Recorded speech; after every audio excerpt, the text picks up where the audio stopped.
In Game 3, the Warriors entered the fourth quarter with a 73-69 lead, and Chase Center was rocking. But in that final frame, in the final 12 minutes, Anthony Edwards and Julius Randle took over. Timely three by Jaden McDaniels, and the T-Wolves outscored the Dubs 33-24 in the fourth to take Game 3 and take a 2-1 series lead in this best-of-7 Western Conference semifinal. And we'll dive into it here on Toyota Warriors Postgame Live with the Hall of Famer Chris Mullin, the pride of Yale, Z Decatur, and of course NBA champion Festus Ezeli. I am Bonte Hill. The Warriors got a spirited effort from Jimmy Butler. Jonathan Kuminga was monster off the bench, but too much Anthony Edwards. Julius Randle drops his first career postseason triple-double. And how about Rudy Gobert, as he fell, protecting the rim in that fourth quarter, and the T-Wolves walk out of here with a dub. Oh, Bonte, I got to take a deep breath after that game. That was an ugly offensive game on both ends. And that was actually advantage Warriors because they did a great job mucking up the game, making the Timberwolves play slower.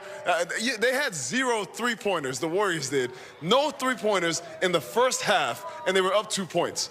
That just shows that they were just really, like the defense was really on tight on Anthony Edwards and Julius Randle. I just thought the offense flow of the game was Anthony Edwards and Julius Randle versus Jonathan Kuminga and Jimmy Butler. Everybody else just get out the way. And that's not how the Warriors play offense. So they got to find a way to get the offense flowing because in the fourth quarter, Anthony Edwards came alive, the role players for the Timberwolves came alive, and Julius Randle, triple-double, big game for him.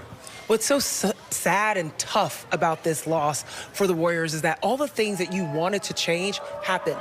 Jimmy Butler woke up, had that 36-point game or 33-point game that you wanted. You saw him contributing 7 assists, 7 rebounds, exactly what you wanted. What else? JK, he has the game that you always wanted out of him throughout the playoffs. He has this tremendous showing up. You see them, the Warriors, not lose the battle in the paint, 48-46. You see the Warriors being able to keep the Timberwolves to under 30 assists. I mean, all the things you wanted happened, but it wasn't enough because they didn't have enough production out of their role players, and mainly because that offense didn't produce enough for them. It was tough to see, and now we got to look back at the scoreboard and look at the game plan for Game 4.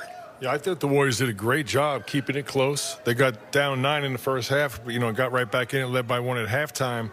You look at these stats, very similar to Game 1, where both teams struggled from the field. The T-Wolves go 36 of 82. The Warriors go 35 of 81. They both go 17 of 21 from the free throw line, but the three-point makes, plus 15 for the T-Wolves. Most of them by Anthony Edwards, some big clutch shots by him.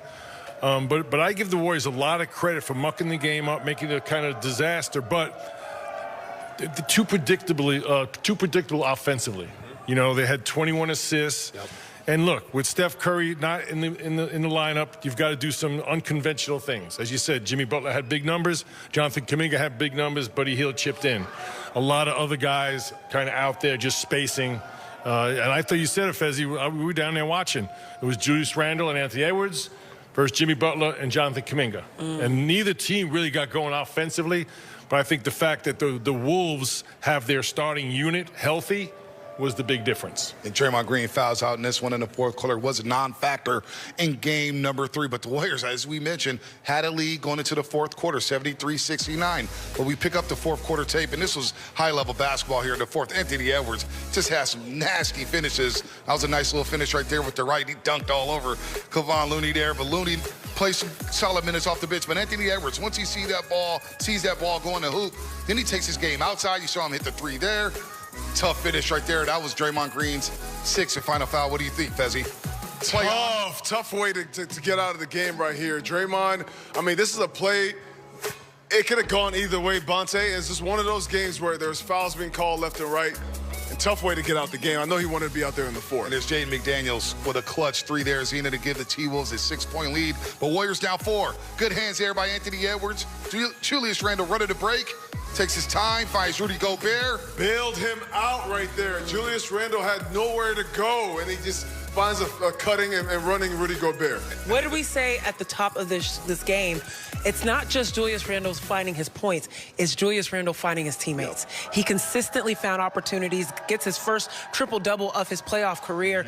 This is exactly why he is such a threat for Minnesota, because even if he can't find buckets for himself, which he had no problem with tonight, he can find them for his teammates. Bully, 23 assists over the last 2 nights for Julius Randle. Yeah, this is an ISO-heavy team in the regular season and in the playoffs. But I think they're doing a good job. Randle's doing a good job of baiting the double team and moving the ball when he needs to, but he's also being aggressive on those one-on-one coverages. And, you know, during the regular season, the Warriors averaged 29 assists. They had 21. And this is not a team. They're probably mid in the NBA in assists. They had 28 assists tonight. So they're getting both, to your point, Zena. You know, with Randle, we said pregame, if he's going to score, take away his assist game, keep him off the free throw line. He's really clicking on all cylinders now. Point of attack defense, Fezzi, not there for the Golden State Warriors as Minnesota continues to drive and kick to wide open three-point shooters. I would say it wasn't there because they held the Minnesota Timberwolves to 102 points. They did a great job, even up until the fourth. They won the second, the third quarters. They tied the first. The Warriors are doing a great job defensively on all their guys. Turnovers really hurt them tonight. Those 15 turnovers, at least 7 of those turnovers were unforced. Just bad passes. Some of them, Draymond had 5 turnovers tonight. A lot of those he wishes he can get back because some of those were just unforced. And with that being the case, I think you're taking away your offensive flow in the game where you already don't have any offensive rhythm. You're taking away those flows, taking away those possessions, and the Warriors were just trying to fight their way back into a game and fight themselves because they were beating themselves with the turnovers. It's one thing to have turnovers, but then it's another thing to have turnovers that the other team capitalizes on. You look at the halftime, Timberwolves had 1 more turnover than the Warriors, but the Warriors had already given up 14 points, which was 4 more points than the Timberwolves were able to give up from there. So you're seeing a team capitalize on it. The athleticism, the Minnesotas, they were just running the other way, and you don't really have a defense that goes against that. I just see here the Warriors, they make 2 threes at the end because they went up with 10. They must have made, but they shot as well from 3 as they did from 2. So and I think you mentioned his pregame, Zena. There's a whole lot of area in between the three-point shot and all the way to the rim. Now, you get all the way to the rim. Rudy Gobert, if nothing else, he does contest shots. He doesn't always block them, but he makes them tough. So the fact that they're shooting similar percentages from 3, where, you know, both teams are kind of getting open looks from the three-point range, the Warriors should maybe investigate that pull-up jumper, that mid-range that you talk about with Paz. Paz goes 1 for 10.